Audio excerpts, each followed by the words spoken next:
نماز کے چھوڑنے اور جماعت کے چھوڑنے پہ وعید ہے۔ حضور اکرم صلی اللہ علیہ وسلم نے ارشاد فرمایا، لولا ما فی البیوت من النساء وذریۃ اقمت صلاۃ العشاء وامرت فتیان یحرقون ما فی البیوت بالنار۔ حضرت ابو ہریرہ فرماتے ہیں رسول اللہ نے ارشاد فرمایا کہ اگر مجھے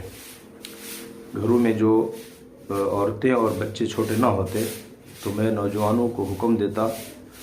عشاء کی نماز کھڑی کر دیتا اور نوجوانوں کو حکم دیتا کہ وہ جائیں گھروں کو جلا دیں، آگ لگا دیں۔ اور دوسری جگہ آتا ہے کہ جو لوگ اگلی صف میں نہیں آتے، پچھلی صف میں رہتے ہیں، تو اللہ پاک جہنم میں ان کو مؤخر کر دے گا،